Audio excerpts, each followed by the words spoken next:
Okay.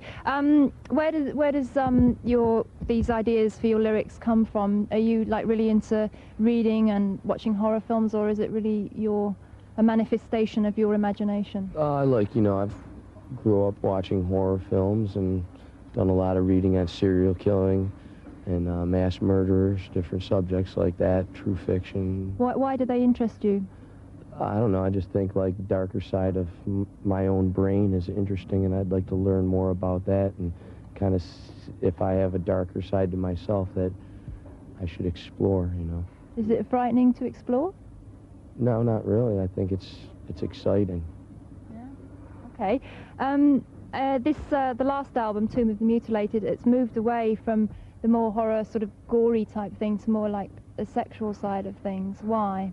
Well, sexual violence is always exciting, as well as regular horror violence, I guess, you know. Kind of brings love into a new realm, I guess, you know. Well, that's a very twisted, weird sort of love that you're talking about. Yeah, it is.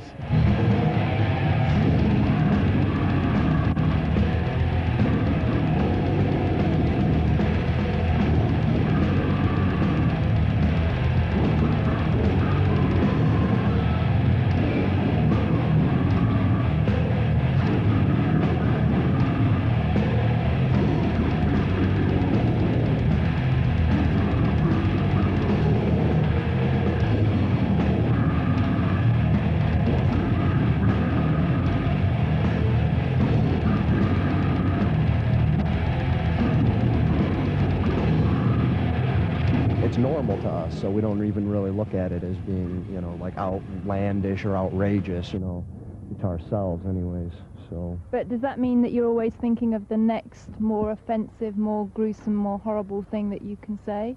No, I mean, when I write lyrics, I just sit back and, like, think about just things in my own head, you know. I just express my own thoughts on paper. I don't know.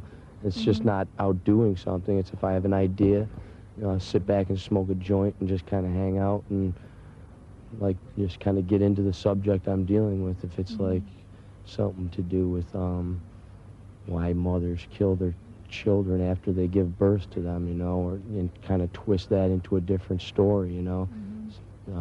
Something done on Split Wide Open on the last album. So, I mean, it's just like getting involved in a subject I'm thinking about at the time. It's not trying to outdo anything, being gorier or something like that, you know. It's just thinking to yourself, exploring the regions of your own mind. But don't you feel a responsibility to kids that are buying your records and reading your lyrics and maybe taking some of your ideas not in the original in way that you intended them to be perceived? No, I don't really think kids do that, you know, and if there are kids that are like that, they're basically, you know, something's wrong with them psychologically. I think mostly the kids are buying this music just for sheer enjoyment and for, you know, listening pleasure, you know. They are probably getting more enjoyment out of the music than they are out of their own lives, some of these kids, so it's basically something to make them happy, you know, not to make them kill each other.